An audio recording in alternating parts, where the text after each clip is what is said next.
Con mis saludos. Este es mi artículo de esta quincena. Se titula Dignidad y se refiere, por supuesto, a un nuevo partido político que hemos creado en Colombia. Dignidad es un nuevo partido político construido en Colombia, fruto, de una parte, de la decisión legal, según la Ley 1475 del 2011, que acordamos en el Polo Democrático Alternativo para que unas tendencias nos retiráramos de esa organización.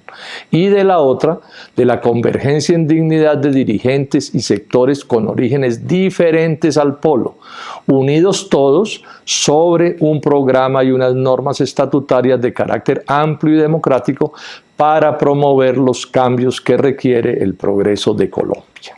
Dignidad es un proyecto democrático en el que tienen cabida, porque hay bases ciertas para las coincidencias, sectores populares, clases medias y empresarios del campo y la ciudad, con independencia de sus orígenes políticos.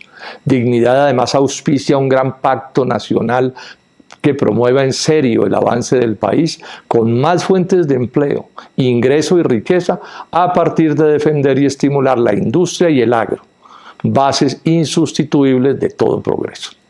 Y está porque Colombia se relacione con los demás países, orientados por los criterios de la ONU del beneficio recíproco.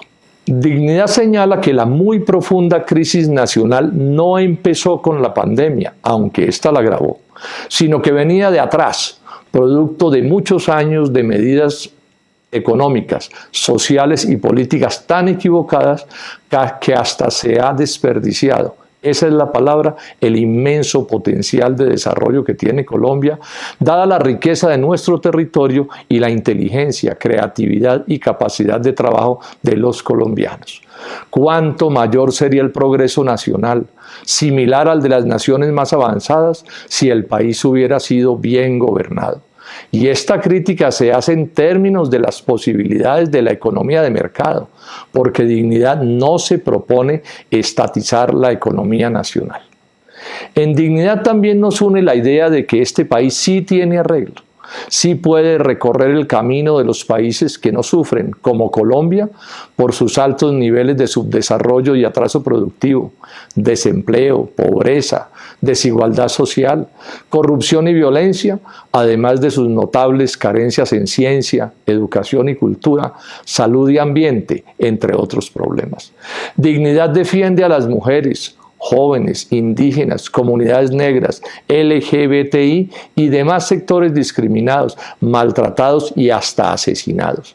Y Dignidad no comparte que en política todo vale, con lo que algunos justifican reemplazar la democracia por la partidocracia.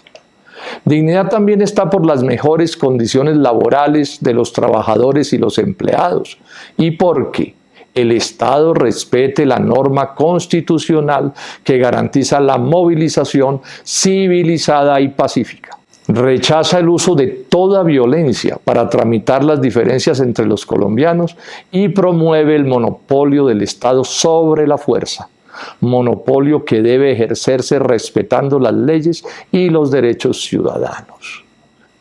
Dignidad es una organización sin propietario, en la que cada afiliado y directivo tiene derecho a un voto, con el que decide con total libertad. Llegado el momento, Dignidad decidirá sobre su candidato presidencial para el 2022, sus listas al Congreso y las convergencias en las que pueda participar en esos comicios. En el corto plazo, elegirá y realizará su primer Congreso Nacional, dándole estabilidad a sus normas y directivas. En Dignidad no ignoramos lo lento y complejo de decidir en democracia, pero sabemos que es lo mejor para el país. Dignidad ya le solicitó al Consejo Nacional Electoral el reconocimiento de los derechos plenos de los partidos políticos, incluida la personería jurídica. La decisión colegiada de llamar Dignidad a este partido, una idea fuerza en la que Carlos Gaviria tanto insistió, se explica como una crítica y una aspiración democrática. Porque las muy duras y mediocres condiciones nacionales le han menoscabado la dignidad a muchos compatriotas y al propio país como un todo, y porque busca que se tomen los correctivos necesarios para que la dignidad de las personas y la de nuestra querida Colombia se realicen a plenitud, dentro del norte de construir un país en el que el sol brille para todos. Bogotá, a noviembre 6 del 2020. Muchas gracias. Este es otro debate en Colombia que hace parte del mismo debate en el que estamos desde hace 30 años, ¿no? ¿Producimos o importamos? Ese es el fondo de este debate. Entonces, el gobierno nacional está planteando que es mejor importar el gas y otros estamos planteando que es mejor producirlo. Ese es el fondo del debate. A quienes les interesen estos temas hay 2 artículos recientes en la prensa que los pueden mirar, están además redactados en un lenguaje sencillo y se entiende bien de lo que se trata. Uno es de Salomón Kalmanovich, ex miembro de la Junta Directiva del Banco de la República, el 27 de septiembre de este año en El Espectador. Y otro también de este año, del 30 de enero, del doctor Rodolfo Segovia, quien fuera ministro de Minas y presidente de Ecopetrol. O sea, gente que sabe de estos asuntos y que defienden la idea de que hay que hacer todo el esfuerzo, y se puede hacer con éxito, para producir en Colombia ese gas que algunos quieren importar, o algunos no, este gobierno quiere importar. Este es un gobierno de importadores, no solo hasta en el gas, que ya es el colmo, sino en el agro. Miren el desastre de los paperos, ahí se están muriendo de hambre los paperos de Colombia. Los de Boyacá, los de Cundinamarca, los de Nariño, los de todas partes, porque este es un gobierno que prefiere dar trabajo en el exterior que darlo en Colombia. Prefiere favorecer productores extranjeros que productores nacionales. Este gobierno no, bueno, y de para atrás ni se diga. Pero bueno, ¿dónde está entonces el debate? Este es el debate. Bueno, siendo este el debate, entonces yo fijo mi posición. Yo no digo que un país no pueda importar cosas. Es obvio que si un país no produce ciertos bienes, no los puede producir por cualquier razón, debe importarlos, se cae su peso. Por ejemplo, Colombia no produce tractores, pues importemos los tractores. Colombia no produce computadores, sí, bueno, pues importemos los computadores. Esa no es la discusión. La discusión es si importamos también lo que podemos producir. Y todavía más, si no debe haber una política de sustitución de importaciones, porque es que aquí cuando una vez logran desbaratar un sector, entonces los importadores, los intermediarios se adueñan del negocio e impiden una política de sustitución de importaciones, que sería lo sensato. Si este fuera un país mejor gobernado, pues estaríamos inclusive pensando en producir cosas que nunca hemos producido, pero porque se deberían producir. Ahora, ¿por qué? ¿Por qué es tan importante esto de producir? Porque es que en la producción es donde está la agregación del valor, o sea, toda la riqueza de la humanidad desde siempre depende de agregarle valor, o sea, trabajo a las materias primas nacionales importadas. Y de eso es de lo que se trata este asunto. Bueno, y aquí está demostrado hasta la saciedad que la producción de gas en Colombia, pues es un sector que genera unos 10.000 empleos, es un sector que paga impuestos, que paga regalías, que las importaciones no las pagarían en esa misma proporción y en ese mismo sentido. O sea, que importar, reemplazar producción nacional por extranjera en esto del gas es una derrota para Colombia, porque hasta hoy los colombianos somos básicamente autosuficientes. Entonces, lo que aquí nos está proponiendo el gobierno es que aceptemos otra derrota más. ¿Sí? O sea, que renunciemos a una producción que tenemos. Pero además con esta advertencia, ojo con esto, senadores, aquí no hay que ser inocentes. Una vez los importadores se metan en este negocio con todo, van a mover todo su poder, es natural que así lo hagan además, para impedir que se produzca, porque su negocio va a ser importar. O sea, el que monte el negocio de la regasificadora de Buenaventura va a hacer todo lo posible para que Colombia ojalá nunca más pueda producir, y más bien pongan una regasificadora en cada esquina para traer gas extranjero, y los extranjeros ni se diga. Este gas yo supongo que va a venir de Estados Unidos, ¿sí? Si es que no es una orden que venga ya desde Estados Unidos, y detrás de este negocio absurdo de esta regasificadora son los intereses de las transnacionales que producen gas en Estados Unidos.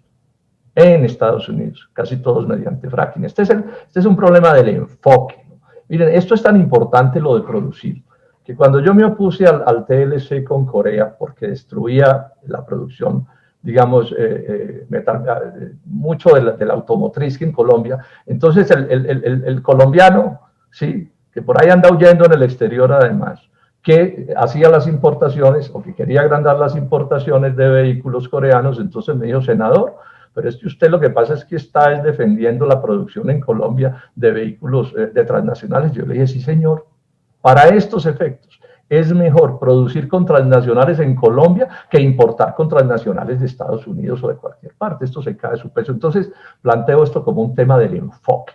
O sea, para Colombia es una derrota lo que quieren hacer. Y les repito, después de que nos derroten aquí, fácilmente nunca más volverá a haber producción de gas en Colombia porque nos obligarán a importarla toda, o por lo menos casi toda. El otro aspecto que es importante es esto, bueno, ¿cómo es la estructura? O sea, ¿quién va a montar la regasificadora? ¿Quién la va a pagar? Entonces, miren ustedes, hay que montar una regasificadora y hay que montarle un oleoducto o un gasoducto a la regasificadora para conectarla con el resto del país porque la van a poner en Buenaventura.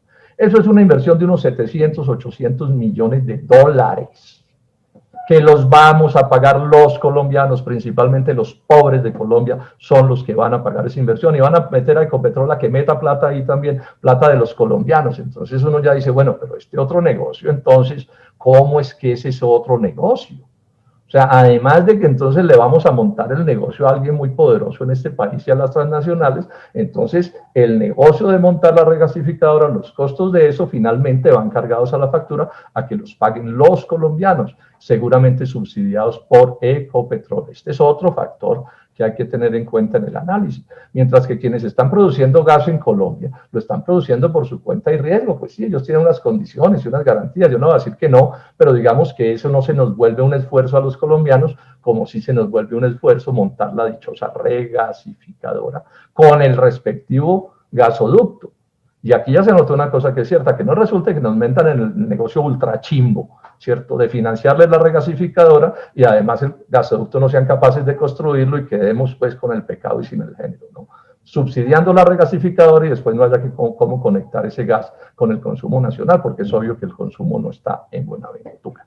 Ahora, esto yo no lo digo contra Buenaventura, tampoco me van a montar ahorita el caballito demagógico y politiquero de que es que estamos en contra del desarrollo del Valle del Cauca o de Buenaventura, no, no es eso. Lo que pasa es que un país no se desarrolla si no se desarrolla bien, en serio, como se tienen que hacer las cosas con criterios sanos y con los criterios que deben hacer. Pero además miren este otro dato que hay que mencionarlo. O sea, el gas que nos van a meter importado es súper caro frente al gas nacional, es que esto es inaudito. Porque por lo menos cuando arruinan otros sectores con importaciones son más baratas, así no le lleguen tan baratas al consumidor, algo de eso hay en esa circunstancia, pero es que en este caso nos van a clavar hasta el alma con los costos del gas. Aquí están las cifras, importar ese gas nos va a costar entre 7 y 8 dólares el pie cúbico, y producirlo vale 4.50. O sea que estamos hablando entre 70 y 100% más caro el gas que van a tener que pagar los colombianos. Y eso nos lo presenta el presidente Duque y el ministro de Minas como una maravilla y los amigos del gobierno. Entonces es una maravilla, no, ¿cuál maravilla?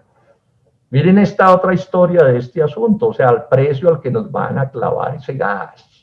Y además nos van a dejar el nuestro enterrado, porque en Colombia el gas, y ya me voy a referir a ese asunto también. Y entonces este es en buena medida el centro del debate. ¿Hay gas o no hay gas en Colombia? Ese es el centro del debate. Porque claro, yo ya dije, y lo digo con toda seriedad, si no hay, se necesita, pues hay que importarlo. Pero no hay, bueno, ha habido toda la vida. Ha habido toda la vida. Si está relativamente escaso o hay problemas sobre eso, es por las pésimas políticas petroleras nacionales, por la pésima política de hidrocarburos, porque este es un país que ha sido históricamente rico en hidrocarburos. Y si las cosas se hubieran hecho bien, si los estímulos a la economía hubieran sido lo suficientes, si las cosas se hubieran hecho de verdad pensando en Colombia y no en los intereses de 3 o 4, porque esto de la regasificadora lo están programando desde hace mucho rato, vienen tras esto. Aquí ha habido una política de sabotaje al desarrollo de la producción de gas nacional para cuadrarle a alguien este negocio, señor ministro.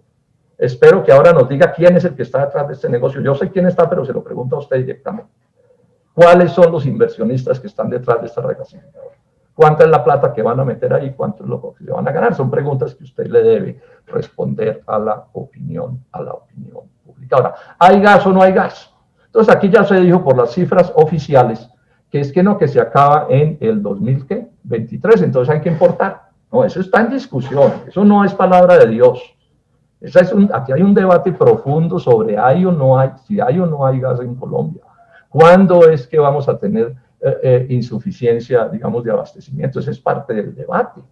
Entonces ese cuento de que es el 2023 y entonces ya vamos a suicidarnos todos en carrera porque es que el 2023 no. No es tan fácil el asunto. Entonces yo les doy datos que tengo. En el 2018 la UME, que es quien se supone sabe estas cosas, hizo un estudio y dice que aquí los problemas de oferta empezarán entre el 2028 y el 2031. Entonces el cuento del 2023 pues hay que mirarlo con más despacio y lo vamos a tener que discutir con todo rigor, porque no le vamos a aceptar a los que quieren importar que nos pongan las cifras. Es que esto no es tan inocente como algunos creen, no, es que la economía es la inocencia, no, esto es un juego de intereses. Y unos defendemos unos intereses, en mi caso los nacionales, y otros defienden los intereses de las transnacionales y de los importadores. Y no de todas las transnacionales, sino las transnacionales que están involucrados en este negocio de la regasificación de la que estamos hablando. No hay, bueno, entonces ya les doy ese dato. Un estudio del 2018 de la OMI diciendo que ese problema es un no problema. Sí, porque si tenemos gas hasta el 2028 y el 2031, ¿cuál es el desespero de montar una regasificadora que ya le anoté varios de sus problemas? Bueno, y si entonces vamos a discutir sobre esa cifra. Hay declaraciones varias del actual presidente de Ecopetrol diciendo que no hay necesidad de ese afán y desespero con el que andan con el cuento de la regasificadora y que además lo preocupan los costos que va a tener que asumir Ecopetrol en este asunto, mejorándole hacia negocio a no sé quién. Inclusive aquí aparece una pregunta, si somos los colombianos los que vamos a pagar la regasificadora, ¿por qué entonces la regasificadora no es de Ecopetrol? Y por lo menos se les rebajan las tarifas en la proporción en que puedan ser las utilidades de Ecopetrol. Eso es una cosa que se debería discutir. ¿O de cuál religión es la que dice que Ecopetrol no puede estar en un negocio como eso? ¿De cuál religión? Es que aquí esto no puede ser con religiones como se hagan las cosas, defendiendo intereses particulares que no necesariamente son contrarios a los intereses del país, y que le quede claro esto a los empresarios. Este no es un discurso con la economía empresarial. Este es un discurso a favor de la buena economía empresarial, porque la que han desarrollado en Colombia ha sido un desastre. Pregúntenle a los empresarios cómo les va, exceptuando a 3 o 4, que tienen las conexiones suficientes, que son dueños de los ministros y de los ministerios, y que les hacen las cifras cuidadosamente hechas para que les den todos sus resultados. Esa es la triste realidad. Entonces este debate hagámoslo con seriedad. Inclusive aquí hay otras cosas que se han planteado. Ahí aparece un campo importante, Orca en La Guajira. Bueno, ¿por qué no se explota a toda carrera ese campo? Inclusive, ¿por qué no se manejan otras cosas de las propias ideas de las regasificadoras?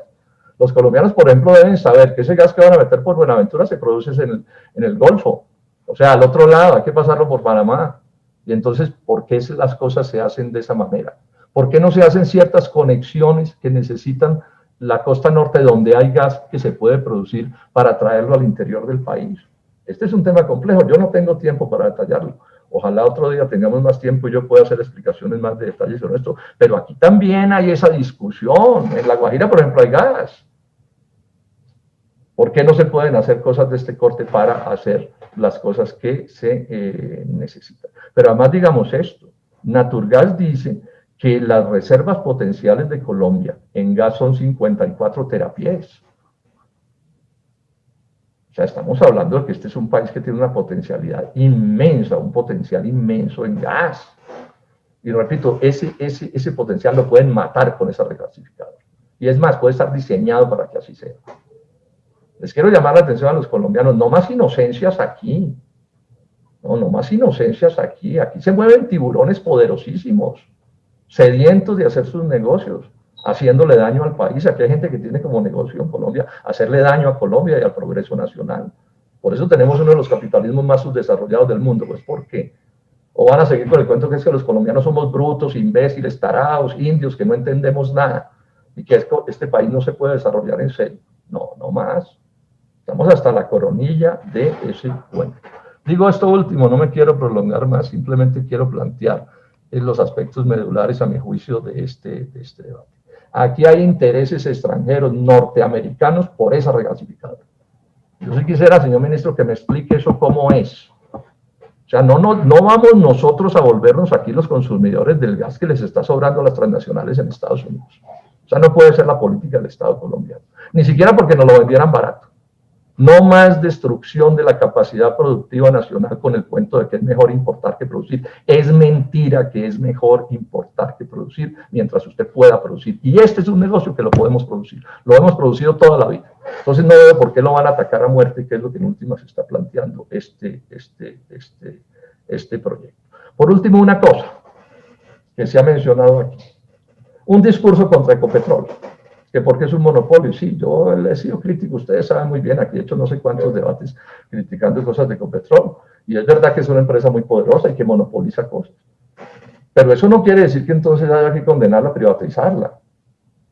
Ni haya que desconocer otra cosa. La historia de las privatizaciones en Colombia hasta hoy es la historia de reemplazar monopolios públicos por monopolios privados. ¿O es que esa regasificadora no va a ser un monopolio? ¿Sí? ¿No va a ser un monopolio esa regasificadora? ¿No va a tener el control de una porción inmensa del gas que vamos a consumir los colombianos? Y las electrificadoras que hay en Colombia, que eran públicas y ahora son privadas, ¿no son monopolios? Entonces tenemos que hacer el debate con toda seriedad. O sea, en estos negocios grandes, las empresas que operan son por definición grandes. Entonces, no puede uno irse contra Ecopetrol a crucificarlo por el simple hecho de que es público, de que es grande y que es poderosa y que controla cosas como la distribución de los combustibles. Porque yo sí creo que es mejor que Ecopetrol controle la distribución de los combustibles a que lo controle la ExxonMobil o cualquiera de esas transnacionales, o no. Ni siquiera nos ponemos de acuerdo en eso. O sea, todo lo de los extranjeros es mejor, todo para los extranjeros, y no me opongo a que haya inversión extranjera, ni haya negocios con los extranjeros. Pero yo sí me opongo a que hagamos malos negocios, con teorías que parecen son religiones a las que hay que creerles por fe. O la fe en los asuntos religiosos me parece muy respetable, pero en negocios y en asuntos de economía no. No puede ser así. Esto es discutiendo con cifras en la mano, pensando en el interés nacional y qué es lo que tenemos, que hacer. Entonces, yo estoy porque aquí el esfuerzo grande que tiene que hacer el Estado, y lo ha debido hacer desde hace años, porque en este debate estamos desde hace mucho rato, es ver cómo vamos a producir ese gas y cómo vamos a evitar esa importación.